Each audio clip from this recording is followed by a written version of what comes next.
ನೋಡ್ರಿ, ಅವರು B J P ಸರ್ಕಾರ ಇದ್ದಂಥ ಸಂದರ್ಭದಲ್ಲಿ ಬಿ ಜೆ ಪಿ ಶಾಸಕರು ಹೆಂಗೆ ಮಾತಾಡ್ತಾಯಿದ್ರು ಹಾಗೆ ಕಾಂಗ್ರೆಸ್ ಸರ್ಕಾರದ ಶಾಸಕರು ಮಾತಾಡಲಿ ಅಂತ ಹೇಳಕ್ಕೆ ಇಚ್ಛೆಪಡ್ತಾರೆ. ಅವ್ರು ಮಾತಾಡ್ತಾ ಇಲ್ಲ, ಅವರು ಮಾತಾಡಲಿ. ಅವತ್ತು ಬಿ ಜೆ ಪಿ ಸರ್ಕಾರದಲ್ಲಿ ಇದ್ದಂಥ ಸಂದರ್ಭದಲ್ಲಿ ಕಾಂಗ್ರೆಸ್ನವರು ಆ ಸರ್ಕಾರವನ್ನು ಹಿಗ್ಗಾಮುಗ್ಗ ಬೈತಿದ್ರು. ಆಗ ಅವ್ರು ಅಲ್ಲ ತಡ್ರಿ, ಅವಾಗ ಯಾರು ಸಹ ಅಬ್ಜೆಕ್ಷನ್ ಮಾಡಲಿಲ್ಲ. ಈಗ ಕಾಂಗ್ರೆಸ್ ಸರ್ಕಾರ ಇದ್ದಾಗ ಬಿ ಜೆ ಪಿ ನಾಯಕರುಗಳು ಸರ್ಕಾರಕ್ಕೆ ಒತ್ತಡ ಮಾಡಕತ್ತಾರೆ. ನೀವು ಬೇಜಾರು ಮಾಡ್ಕೋಬೇಡ್ರಿ ಅಂತ ಅವ್ರಿಗೆ ಹೇಳ್ತೀವಿ. ಆ ಸರ್ಕಾರ ಇದ್ದಾಗ ಅವ್ರು ನೇರ ಮಾತಾಡ್ತಿದ್ರು, ನೀವು ಹೆಂಗೆ ಸುಮ್ಮನಿದ್ರಿ. ಈ ಸರ್ಕಾರ ಇದ್ದಾಗ ಅವ್ರು ಮಾತಾಡಿ ನೀವು ಸುಮ್ಮನಿರಿ. ಒಟ್ಟಾರೆ ಸಮಾಜಕ್ಕೆ ಮೀಸಲಾತಿ ಕೊಡೋ ಪ್ರಯತ್ನ ಮಾಡಿರಿ.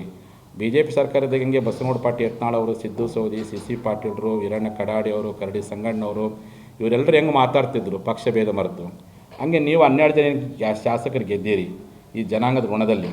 ನೀವು ಗಟ್ಟಿಯಾಗಿ ಮಾತಾಡಿ, ನೀವು ಮಾತಾಡಿ ನಮ್ಮ ಸಮಾಜಕ್ಕೆ ನ್ಯಾಯ ಕೊಡ್ಸೋಕ್ಕೆ ಕೆಲಸ ಮಾಡಿ. ನೀವು 2 ವರ್ಷ ಮಾತಾಡಿ ನ್ಯಾಯ ಕೊಡಿಸಿದ್ರೆ ನಾವೆಲ್ಲ ಇಷ್ಟೊಂದು ಹೈರಾಣಾಗುವಂಥ ಅವಶ್ಯಕತೆ ಏನಿತ್ತು? ನೀವು ಮಾತಾಡಿದ್ರೆ ಕಾರಣಕ್ಕೋಸ್ಕರ ಅನಿವಾರ್ಯವಾಗಿ ನಾವು ವಕೀಲರ ನೇತೃತ್ವದಲ್ಲಿ ಹೋರಾಟ ಮಾಡಲಿಕ್ಕೆ ಜನಸಾಮಾನ್ಯ ಕರ್ಕೊಂಡು ಹೋರಾಟ ಶುರು ಮಾಡಿವಿ. ಈಗಲೂ ಕಾಲ ಮಿಚ್ಚಿಲ್ಲ.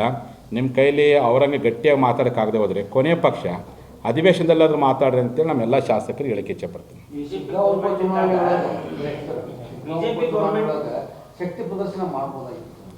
ಏನು ನೋಡ್ರಿ, ನಾನು ಉಪಚುನಾವಣೆ ಮುಗಿದ ಅಧ್ಯಾಯ ಅದ್ರ ಬಗ್ಗೆ ಮಾತಾಡ್ಕೊಳ್ಳಿ. ಓನ್ಲಿ 10ನೇ ತಾರೀಕು 2A ಮೀಸಲಾತಿ ಹೋರಾಟಕ್ಕೆ ನಾನು ಜನರನ್ನ ಕರೆಯಕತ್ತೀನಿ. ನಿಮ್ಮ ಸಹಕಾರ ಇಲ್ಲ ಅಂತ ಕೇಳಕತ್ತೀನಿ. ಚುನಾವಣೆಗೂ ಇದಕ್ಕೆ ಯಾವುದೂ ಸಂಬಂಧ ಇಲ್ಲ. ಅದಕ್ಕೆ ಇದು ಟಚ್ ಮಾಡೋಕೆ ಹೋಗ್ಬೇಡಿ, ಅದು ಮುಗಿದ ಅಧ್ಯಾಯ. ನೋಡ್ರಿ, ಕೆಲವರು ಪ್ರಾಮಾಣಿಕವಾಗಿ ಅಧಿಕಾರ ಇರಲಿ ಬಿಡಲಿ, ಕೆಲವರು ಪ್ರಾಮಾಣಿಕವಾಗಿ ಅಲ್ಲ, ನಾನೇ ಅಲ್ಲ ಅಂಥವ್ರು ಎಲ್ಲ ಕಡೆ ಇದ್ದಾರೆ. ಗ್ರಾಮ ಪಂಚಾಯತ್ ಹಿಡ್ಕೊಂಡ್ಬಿಟ್ಟು ಲೋಕಸಭಾ ಸದಸ್ಯವರೆಗೂ ಕೆಲವು ಪ್ರಾಮಾಣಿಕ ರಾಜಕಾರಣಿಗಳು ಅಧಿಕಾರ ಇರಲಿ ಬಿಡಲಿ ಬರಕತ್ತಾರೆ. ಯಾರು ಬಂದಿಲ್ವೋ ನೀವು ಬನ್ನಿ, ಇನ್ಮೇಲೆ ಬನ್ನಿ ಮಾತಾಡ್ರಿ ಅಂತ ಅವ್ರು ಮನವಿ ಮಾಡ್ಕೊಳಕ್ಕೆ ಇಚ್ಛೆ ಪಡ್ತೀನಿ. ನಾನು ಹೆಂಗೆ ಸಮಾಧಾನ ಏನಪ್ಪ ಅಂದರೆ, ಮಾಜಿಗಳಿದ್ದಾಗಾದರೂ ಹೋರಾಟ ಮಾಡಲ್ಲ ಅಂತೇಳಿ ಋಣ ಹಿಡ್ಕೊಂಡು ಸಮಾಧಾನ ಪಟ್ಟಿದ್ದೀನಿ. ಮಾಜಿ ಇದ್ರೆ ಈಗ ಹಾಲಿ ಇದ್ದಾಗ ಮಾಡದೇ ಇರ್ಬೋದು, ಮಾಜಿ ಇದ್ದಾಗಾದರೂ ಪಾಪ ಕಷ್ಟಪಟ್ಟು ನಮ್ಮ ಜೊತೆಗೆ ಅಡ್ಡಾಡಿ ಹೋರಾಟ ಮಾಡಲ್ಲ ಅಂತೇಳಿ ಆ ಸೇವೆ, ಆ ಒಂದು ಕೃತಜ್ಞತೆ ನಮಗೆ ಐತಿ. ಅಷ್ಟಾರು ಮಾಡಲ್ಲಪ್ಪ ಅಂತ ಸಮಾಧಾನ ಪಡ್ಕೊಂಡಿನಿ. ಅದಕ್ಕೋಸ್ಕರವಾಗಿ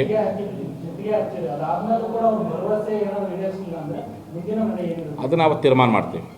ಅವತ್ತೇನು 10ನೇ ತಾರೀಕು ತೀರ್ಮಾನ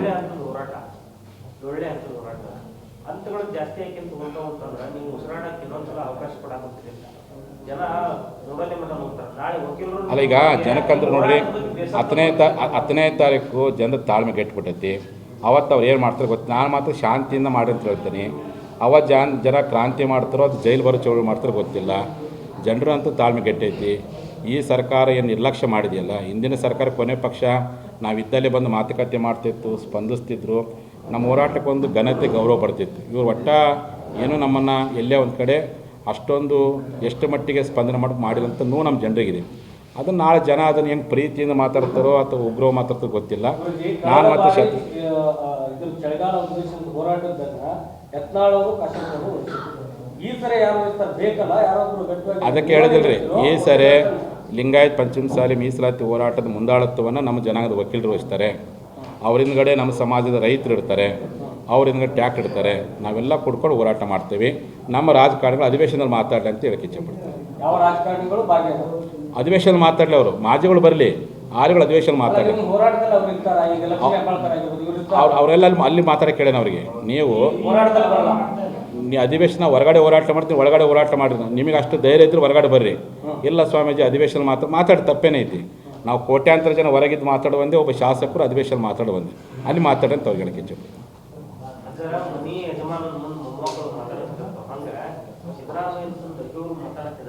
ಹೌದು.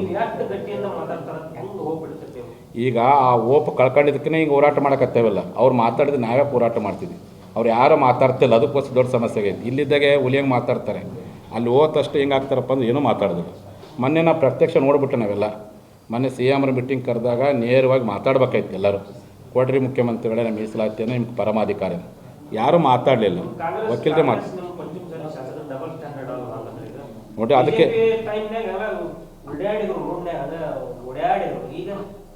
ಅದನ್ನೇ ಅವರು ಮಾಡಿಲ್ಲ ಅಂತ ಕಾರಣಕ್ಕೆ ಇನ್ಮೇಲೆ ಮಾಡ್ರಿ ಅಂತ ಹೇಳಕತ್ತೀವಿ. ಎಲ್ಲ ಕಾಲದಾಗ ಅವರೆಲ್ಲ ಬರಕತ್ತಾರಲ್ಲ, ಸಕ್ರಿಯ ಭಾಗವಹಿಸಕತ್ತಾರೆ. ಎಲ್ಲಿ ಬಿಟ್ಟರು? ಬಸವನಗೌಡ ಪಾಟೀಲ್ ಯತ್ನಾಳು, ಸಿ ಪಾಟೀಲ್, ಅರವಿಂದ್ ಎಲ್ಲ ನಿಂತ ಬರಕತ್ತಾರೆ, ಭಾಗವಹಿಸಕತ್ತಾರೆ.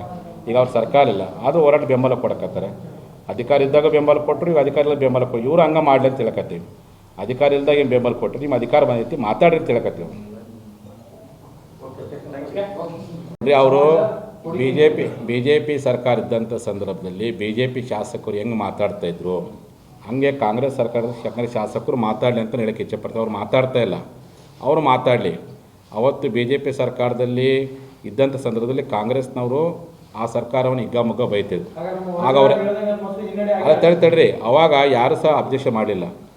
ಈಗ ಕಾಂಗ್ರೆಸ್ ಸರ್ಕಾರ ಇದ್ದಾಗ ಬಿ ಜೆ ಪಿ ನಾಯಕರುಗಳು ಸರ್ಕಾರಕ್ಕೆ ಒತ್ತಡ ಮಾಡಕತ್ತಾರೆ. ನೀವು ಬೇಜಾರು ಮಾಡ್ಕೋಬೇಡ್ರಿ ಅಂತ ಅವ್ರಿಗೆ ಹೇಳ್ತೀವಿ. ಆ ಸರ್ಕಾರ ಇದ್ದಾಗ ಅವ್ರು ನೇರ ಮಾತಾಡ್ತಿದ್ರು, ನೀವು ಹೆಂಗೆ ಸುಮ್ಮನಿದ್ರಿ. ಈ ಸರ್ಕಾರ ಇದ್ದಾಗ ಅವ್ರು ಮಾತಾಡಿ ನೀವು ಸುಮ್ಮನಿದ್ರಿ. ಒಟ್ಟಾರೆ ಸಮಾಜಕ್ಕೆ ಮೀಸಲಾತಿ ಕೊಡೋ ಪ್ರಯತ್ನ ಮಾಡಿರಿ. ಬಿ ಜೆ ಪಿ ಸರ್ಕಾರದಾಗ ಹಿಂಗೆ ಬಸವನಗೌಡ ಪಾಟೀಲ್ ಯತ್ನಾಳ್ ಅವರು, ಸಿದ್ದು ಸೌದಿ, ಸಿ ಸಿ ಪಾಟೀಲರು, ವೀರಣ್ಣ ಕಡಾಡಿ ಅವರು, ಕರಡಿ ಸಂಗಣ್ಣವರು, ಇವರೆಲ್ಲರೂ ಹೆಂಗೆ ಮಾತಾಡ್ತಿದ್ರು ಪಕ್ಷ ಭೇದ ಮರೆತು, ಹಂಗೆ ನೀವು 12 ಜನ ಶಾಸಕರು ಗೆದ್ದೀರಿ ಈ ಜನಾಂಗದ ಋಣದಲ್ಲಿ. ನೀವು ಗಟ್ಟಿಯಾಗಿ ನೀವು ಮಾತಾಡಿ ನಮ್ಮ ಸಮಾಜಕ್ಕೆ ನ್ಯಾಯ ಕೊಡ್ಸೋಕ್ಕೆ ಕೆಲಸ ಮಾಡಿ. ನೀವು 2 ವರ್ಷ ಮಾತಾಡಿ ನ್ಯಾಯ ಕೊಡಿಸಿದ್ರೆ ನಾವೆಲ್ಲ ಇಷ್ಟೊಂದು ಹೈರಾಣಾಗುವಂಥ ಅವಶ್ಯಕತೆ ಏನಿತ್ತು? ನೀವು ಮಾತಾಡಿದ್ರೆ ಕಾರಣಕ್ಕೋಸ್ಕರ ಅನಿವಾರ್ಯವಾಗಿ ನಾವು ವಕೀಲರ ನೇತೃತ್ವದಲ್ಲಿ ಹೋರಾಟ ಮಾಡಲಿಕ್ಕೆ ಜನಸಾಮಾನ್ಯ ಕರ್ಕೊಂಡು ಹೋರಾಟ ಶುರು ಮಾಡಿವಿ. ಈಗಲೂ ಕಾಲ ಮಿಚ್ಚಿಲ್ಲ. ನಿಮ್ಮ ಕೈಲಿ ಅವರಂಗೆ ಗಟ್ಟಿಯಾಗಿ ಮಾತಾಡೋಕ್ಕಾಗದೆ ಹೋದರೆ ಕೊನೆಯ ಪಕ್ಷ ಅಧಿವೇಶನದಲ್ಲಾದರೂ ಮಾತಾಡ್ರಿ ಅಂತೇಳಿ ನಮ್ಮೆಲ್ಲ ಶಾಸಕರಿಗೆ ಹೇಳಿಕೆ ಇಚ್ಛೆಪಡ್ತೀನಿ. ಶಕ್ತಿ ಪ್ರದರ್ಶನ ಮಾಡಬಹುದಾಗಿತ್ತು. ಏನು ನೋಡ್ರಿ, ನಾನು ಉಪಚುನಾವಣೆ ಮುಗಿದ ಅಧ್ಯಾಯ, ಅದ್ರ ಬಗ್ಗೆ ಮಾತಾಡ್ಕೊಳ್ಳಿ. ಓನ್ಲಿ 10ನೇ ತಾರೀಕು 2A ಮೀಸಲಾತಿ ಹೋರಾಟಕ್ಕೆ ನಾನು ಜನರನ್ನ ಕರೆಯಕತ್ತೀನಿ. ನಿಮ್ಮ ಸಹಕಾರ ಇಲ್ಲ ಅಂತ ಕೇಳಕತ್ತೀನಿ. ಚುನಾವಣೆಗೂ ಇದಕ್ಕೆ ಯಾವುದೂ ಸಂಬಂಧ ಇಲ್ಲ. ಅದಕ್ಕೆ ಇದು ಟಚ್ ಮಾಡೋಕೆ ಹೋಗ್ಬೇಡಿ, ಅದು ಮುಗಿದ ಅಧ್ಯಾಯ. ನೋಡ್ರಿ, ಕೆಲವರು ಪ್ರಾಮಾಣಿಕವಾಗಿ ಅಧಿಕಾರ ಇರಲಿ ಬಿಡಲಿ, ಕೆಲವರು ಪ್ರಾಮಾಣಿಕವಾಗಿ ಅಲ್ಲ ನಾನೇ ಅಲ್ಲ ಅಂಥವ್ರು ಎಲ್ಲ ಕಡೆ ಇದ್ದಾರೆ. ಗ್ರಾಮ ಪಂಚಾಯತ್ ಹಿಡ್ಕೊಂಡ್ಬಿಟ್ಟು ಲೋಕಸಭಾ ಸದಸ್ಯವರೆಗೂ ಕೆಲವು ಪ್ರಾಮಾಣಿಕ ರಾಜಕಾರಣಿಗಳು ಅಧಿಕಾರ ಇರಲಿ ಬಿಡಲಿ ಬರಕತ್ತಾರೆ. ಯಾರು ಬಂದಿಲ್ವೋ ನೀವು ಬನ್ನಿ, ಇನ್ಮೇಲೆ ಬನ್ನಿ ಮಾತಾಡ್ರಿ ಅಂತ ಅವ್ರು ಮನವಿ ಮಾಡ್ಕೊಳಕ್ಕೆ ಇಚ್ಛೆ ಪಡ್ತೀನಿ. ನಾನು ಹೆಂಗೆ ಸಮಾಧಾನ ಏನಪ್ಪ ಅಂದರೆ, ಮಾಜಿಗಳಿದ್ದಾಗಾದರೂ ಹೋರಾಟ ಮಾಡಲ್ಲ ಅಂತೇಳಿ ಋಣ ಹಿಡ್ಕೊಂಡು ಸಮಾಧಾನ ಪಟ್ಟಿದ್ದೀನಿ. ಮಾಜಿ ಇದ್ರೆ ಈಗ ಹಾಲಿ ಇದ್ದಾಗ ಮಾಡದೇ ಇರ್ಬೋದು, ಮಾಜಿ ಇದ್ದಾಗಾದರೂ ಪಾಪ ಕಷ್ಟಪಟ್ಟು ನಮ್ಮ ಜೊತೆಗೆ ಅಡ್ಡಾಡಿ ಹೋರಾಟ ಮಾಡಲ್ಲ ಅಂತೇಳಿ ಆ ಸೇವೆ, ಆ ಒಂದು ಕೃತಜ್ಞತೆ ನಮಗೆ ಐತಿ. ಅಷ್ಟಾರು ಮಾಡಲ್ಲಪ್ಪ ಅಂತ ಸಮಾಧಾನ ಪಡ್ಕೊಂಡಿನಿ. ಅದಕ್ಕೋಸ್ಕರವಾಗಿ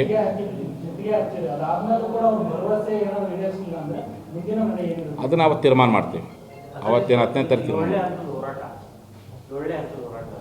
ಹಂತಗಳು ಜಾಸ್ತಿ ಆಯ್ಕೆಂತ ಅಂತಂದ್ರೆ ನೀವು ಉಸಿರಾಡಕ್ಕೆ ಇನ್ನೊಂದ್ಸಲ ಅವಕಾಶ ಕೊಡಾಕತ್ತೀರಿ.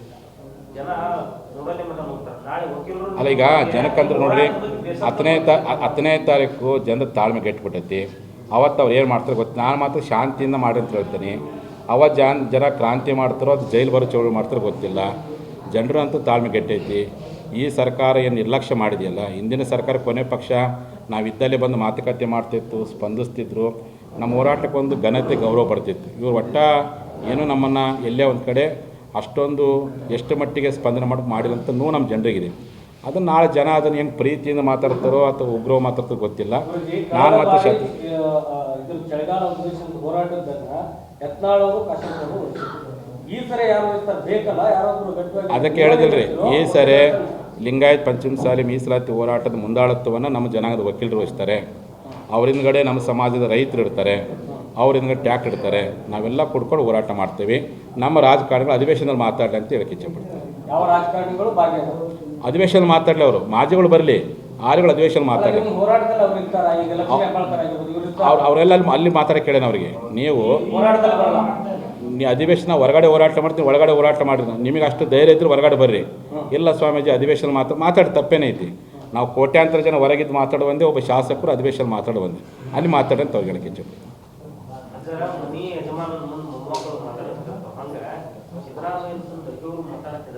ಹೌದು, ಈಗ ಆ ಓಪು ಕಳ್ಕೊಂಡಿದ್ದಕ್ಕೆ ಹಿಂಗೆ ಹೋರಾಟ ಮಾಡೋಕತ್ತೇವಲ್ಲ. ಅವ್ರು ಮಾತಾಡಿದ್ರೆ ನಾವೇ ಹೋರಾಟ ಮಾಡ್ತಿದ್ವಿ. ಅವ್ರು ಯಾರೋ ಮಾತಾಡ್ತಿಲ್ಲ, ಅದಕ್ಕೋಸ್ಕರ ದೊಡ್ಡ ಸಮಸ್ಯೆ ಆಗೈತಿ. ಇಲ್ಲಿದ್ದಾಗೆ ಹುಲಿಯಂಗೆ ಮಾತಾಡ್ತಾರೆ, ಅಲ್ಲಿ ಹೋದಷ್ಟು ಹೆಂಗೆ ಆಗ್ತಾರಪ್ಪ ಅಂದ್ರೆ ಏನೂ ಮಾತಾಡಿದ್ರು. ಮೊನ್ನೆ ನಾವು ಪ್ರತ್ಯಕ್ಷ ನೋಡ್ಬಿಟ್ಟು ನಾವೆಲ್ಲ ಮೊನ್ನೆ CM ಮೀಟಿಂಗ್ ಕರೆದಾಗ ನೇರವಾಗಿ ಮಾತಾಡ್ಬೇಕಾಯ್ತು ಎಲ್ಲರೂ. ಕೊಡ್ರಿ ಮುಖ್ಯಮಂತ್ರಿಗಳೇ, ನಮ್ಮ ಮೀಸಲಾತಿಯನ್ನು ನಿಮ್ಗೆ ಪರಮಾಧಿಕಾರ. ಯಾರೂ ಮಾತಾಡಲಿಲ್ಲ, ವಕೀಲರೇ ನೋಡ್ರಿ. ಅದಕ್ಕೆ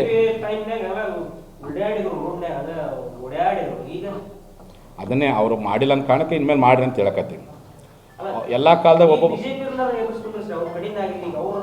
ಅವರೆಲ್ಲ ಬರಕತ್ತಾರಲ್ಲ, ಸಕ್ರಿಯ ಭಾಗವಹಿಸಕತ್ತಾರೆ. ಎಲ್ಲಿ ಬಿಟ್ಟರು? ಬಸವನಗೌಡ ಪಾಟೀಲ್ ಯತ್ನಾಳು, CC ಪಾಟೀಲ್ ಅವರಿಂದ ಎಲ್ಲ ನಿಂತ ಬರಕತ್ತಾರೆ, ಭಾಗವಹಿಸಕತ್ತಾರೆ. ಈಗ ಅವ್ರು ಸರ್ಕಾರ ಇಲ್ಲ, ಅದು ಹೋರಾಟ ಬೆಂಬಲ ಕೊಡಕತ್ತಾರೆ. ಅಧಿಕಾರ ಇದ್ದಾಗ ಬೆಂಬಲ ಕೊಟ್ಟರು, ಈಗ ಅಧಿಕಾರ ಇಲ್ಲ ಬೆಂಬಲ ಕೊಟ್ಟು ಇವ್ರು ಹಂಗೆ ಮಾಡಲಿ ಅಂತ ಹೇಳಕತ್ತೀವಿ. ಅಧಿಕಾರ ಇಲ್ದಾಗ ಏನು ಬೆಂಬಲ ಕೊಟ್ಟರು, ನಿಮ್ಮ ಅಧಿಕಾರ ಬಂದೈತಿ ಮಾತಾಡ್ರಿ ಅಂತ ಹೇಳಕತ್ತೀವಿ. ಓಕೆ